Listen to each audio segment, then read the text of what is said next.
6번 문제를 보도록 하겠습니다. 다음 상소에 대한 설명으로 옳은 것은 신들은 모두 멀리 떨어진 영남에 있는 까닭에 유신의 정치를 도운 적이 없습니다. 그러나 수신사 기봉집이 가지고 온 황준원의 사이조선 책략이 유포된 것을 보고 저도 모르게 머리카락이 곤두서고 가슴이 떨리며 이어 통곡하면서 눈물을 흘렸습니다. 예, 만인소라고 나왔습니다. 자, 그러면 이 본문에, 이 지문에 나와 있는 이 만인소, 예, 이 상소문은 어떤 상소문이냐?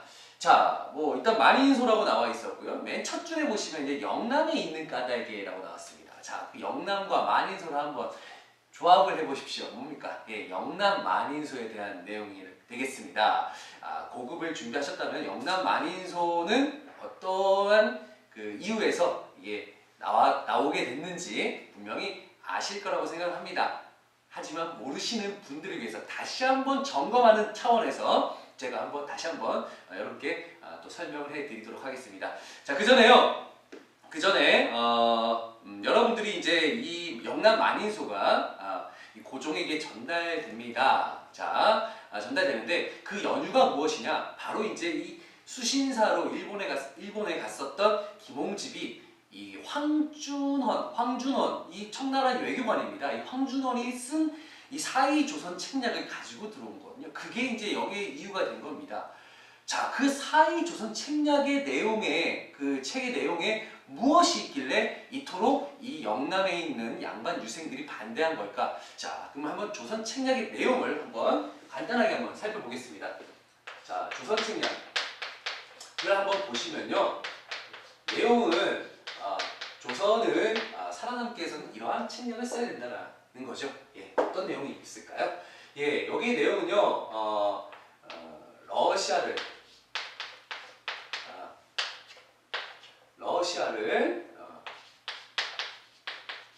방어하기 위해서 조선아, 너희들이 러시아를 방어하기 위해서 어떤 행동을 취해야 되냐? 일단은 친중해라. 친중하고 그 다음에 결일하고 한 번 더 연미해라.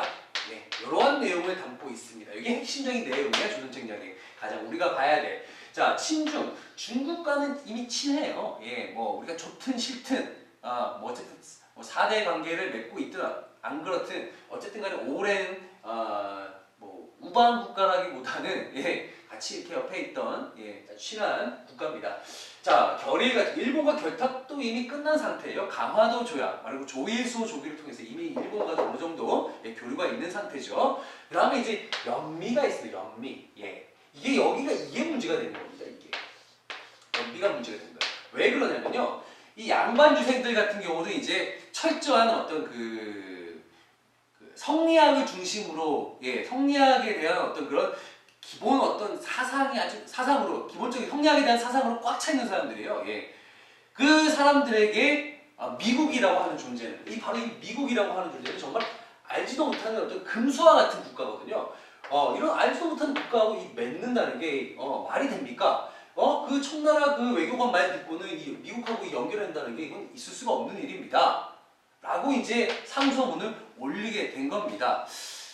결론적으로 말씀드리면 그런 이 상소문은 결국 고종에 의해서 예, 채택이 되어지지가 않죠. 예, 받아들여지지가 않습니다. 결국은 이제 어떻게 될까요? 예, 중간에 이제 청나라가 예, 알선을 합니다.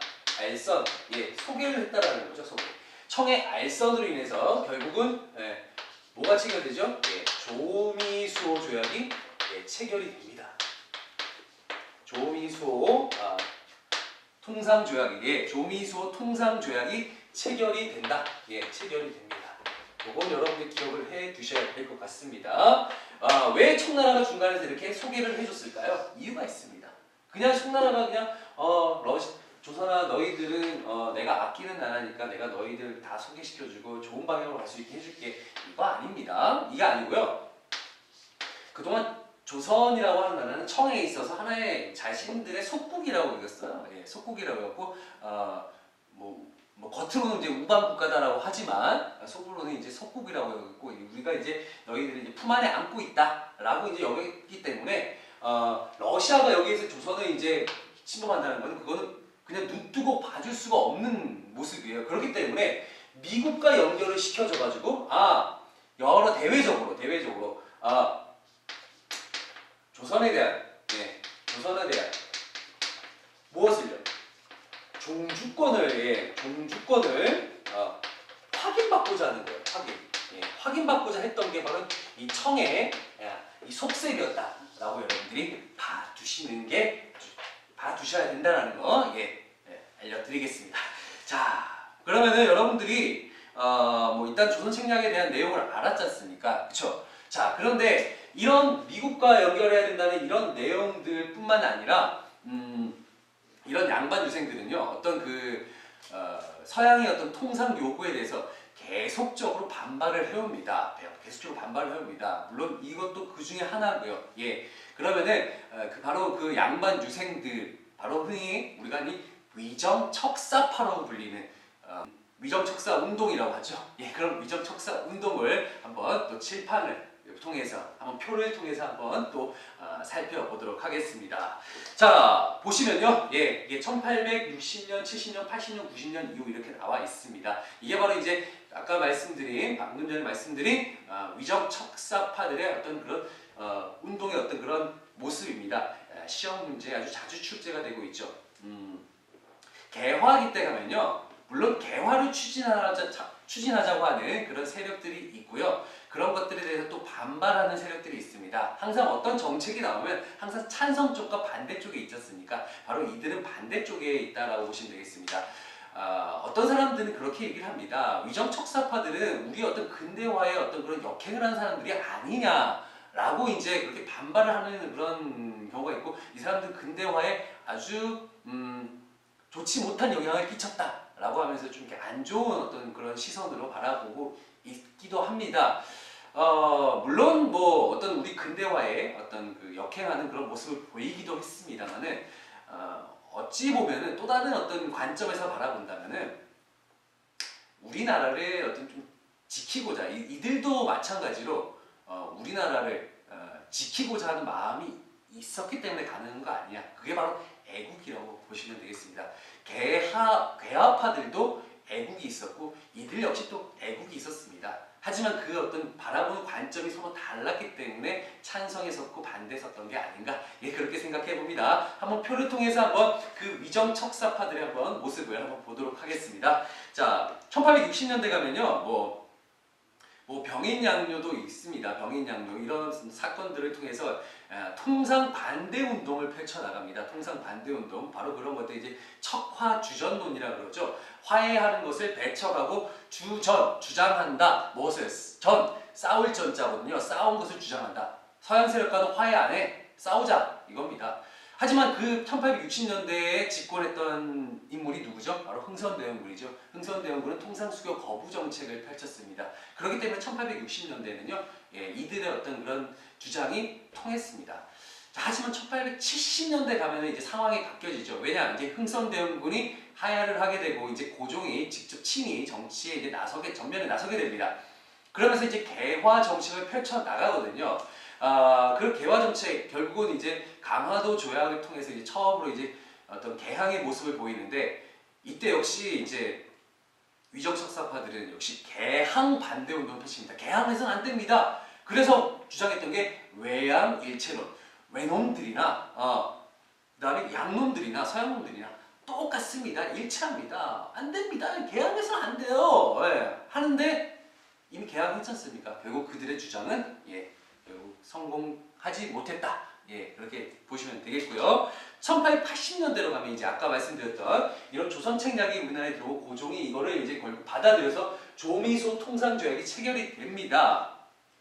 되자 이제 아까 우리 지문에 나와 있는 영남에 있는 어떤 그런 많은 양반 유생들이 이제 왕에게 상소문을 이렇게 올렸지만, 결국은 이제 이 영남 만인소를 올렸던 대표적인 인물이 이만손이라는 사람입니다. 이만손. 결국은 이제 왕에 의해서 죽음을 맞이하게 되죠. 자, 그거 보시면 되고요. 1890년대는 이제 을미사변, 우리 국모가 끔찍하게 또 죽임을 당하고요. 그다음 단발령, 이런 것들이 발생하면서 우리 앞서 또 문제에서 또 얘기를 했지 않습니까? 그렇죠? 이제 양반들이 더 이상 이제 뭐 글로 쓰거나 아니면 그냥 에헴 하거나 뭐 그런 게 아니고 직접 이제 칼을 들고 이제 전면에 나서기 시작했다. 그러면서 이제 이때부터 이제 더 이상 우리가 얌전하게 보니까 안 되겠어. 칼을 들고 나서야겠어. 라고 하면서 이제 의병 투쟁이 벌어지기 시작한다는 거죠. 이런 것들은 어떤 위정척사 운동의 어떤 하나의 방향이 되겠습니다. 그렇기 때문에 여러분들 이런 내용들 기본적으로 좀 기억을 해 두셔야 되고요. 아마 또 여러분들 뭐 교재를 또 보고 계신다면은 한국사 교재를 또 보고 계신다면은 거기에 대한 또 인물들 60년대, 70년대, 80년대 대표적인 인물들이 있거든요. 그 인물들도 여러분들이 꼭 이제 짚고 기억하고 넘어가셔야 된다는 거 제가 또 강조드리겠습니다. 자, 그러면 보기를 통해서 정답을 한번 추려내도록 하겠습니다. 자, 영남 만인소에 대한 설명으로 옳은 것은 자, 1번 미국과의 통상 수교를 반대하였다. 바로 1번에서 정답이 나왔습니다. 연미해야 된다고 했는데 이 위정척사파들은 뭐라고 했습니까? 알지도 못하는 금수와 같은 미국과 이렇게 연결한다는 게 이게 말이 되는 얘기입니까? 안 됩니다. 라고 이제 만인소를 올린 거예요. 근데 이제 결국 성공하지 못했다라고 했었죠. 1번이 정답이 되겠습니다. 2번 의회 설립과 자유민권을 주장하였다. 자, 의회 설립과 자유민권 우리 뭐 앞서 뭐 독립신문도 얘기했었지만 이게 독립협회에 대한 내용입니다. 독립협회는 또 따로 여러분들이 꼭 공부하셔야 되는 내용입니다. 역시 고급에서도 자주 출제가 되고 있거든요. 독립협회, 의회 설립과 그다음에 자유민권, 그다음에 이제 이권 또 하나 추가한다면 이권 수호 운동까지 이렇게 여러분 독립협회 활동들 꼭 기억하셔야 됩니다. 독립협회 활동은요 아주 단골 문제라고 제가 여기서 말씀드립니다. 자, 세 번째 3번 문벌폐지와 인민평등권의 확립을 촉구하였다. 자, 문벌폐지가 나오고요, 인민평등권 이런 말이 나옵니다. 문벌폐지. 그러니까 뭐 문벌폐지라는 게 뭡니까? 말 그대로 이제 그거죠? 그거 뭐예요? 어떤 평등 사상에 입각해서 이제 뭐 신분제도를 철폐하자는 내용입니다. 자, 이런 문벌폐지 이런 것들이 나온 건 언제였었냐? 바로 갑신정변 때 14기조 개혁 정강에 나와 있는 내용입니다. 14기조 개혁 정강 바로 갑신정변 때의 모습이라고 보시면 되겠습니다. 4번 폐정개혁안 실천을 위해 집강소 설치를 요구했다. 자, 집강소, 폐정개혁안 이건 동학농민운동과 관련이 있습니다. 동학농민운동 여러분들 뭐 기억하시면 되겠고요. 뭐 지문과 다른 내용이죠. 5번 조선의 주권을 지킬 방법으로 중립파론을 제기하였다. 중립파론을 제기했습니다. 언제요? 바로 갑신정변 이후입니다. 뭐 갑신정변이 거기에 영향을 끼친 건 아니더라도 갑신정변 이후가 되면요, 한반도를 두고는 이제 청나라와 일본이 팽팽한 또 신경전을 살짝 벌입니다. 물론 아직까지 갑신정변 때까지만 하더라도 뭐 일본이 아직까지 이제 청나라에 비해서는 좀 세력이 미약했지만요. 거기 이제 두 나라뿐만 아니라 이제 북쪽에서는 또 러시아가 또 이제 밀고 들어옵니다. 뭐냐면 이제 뭐 조로 조선과 러시아가 또 조약을 체결했고요. 여기에 이제 러시아가 이제 아래로 내려온 것을 또 이렇게 견제하는 국가가 있었죠. 영국. 영국이 이제 또 우리나라 검문도를 또 불법적으로 점령했지 않습니까? 그렇죠? 그러면서 이제 한반도를 두고는 청과 일본, 러시아, 영국이 팽팽하게 이 한반도에서 신경전, 바로 이게 세력전을 벌이고 있었습니다. 자, 이때 이제 독일 부영사로 있었던 이제 부들러라는 사람과 그다음에 이제 우리나라 이제 개화 사상가 중에 한 명이었던 유길준이라는 사람이 이제 중립파론을 주장을 했습니다만 통과되지 못했죠. 결국 뭐 이렇게 독립파론에 그쳤습니다. 이게 왜 그렇게 쉽게 이게 이행을 하지 못했냐? 여러분도 아시지 않습니까? 힘센 친구가 나 건들지 마. 나 지금 몹시 화가 나 있어. 이렇게 건들지 말라고 하면 아무도 건들지 않습니다. 근데 힘이 약한 친구가 물론 그러면 안 되겠지만요. 좀 힘이 약한 친구가 나 좀 건들지 말으려면 힘센 친구가 이러겠죠. 이게 어디서 이렇게 되는 겁니다. 그러니까 우리가 아직도 힘이 국력이 너무 약했거든요. 약한데 우리가 이제 우리 건들지 말라고 하면 누가 이게 그냥 건들지 않을게 이렇게 얘기합니까? 그렇기 때문에 이제 중립파론의 이론에 그쳤다는 거 알아두시면 되겠습니다. 자, 그래서 36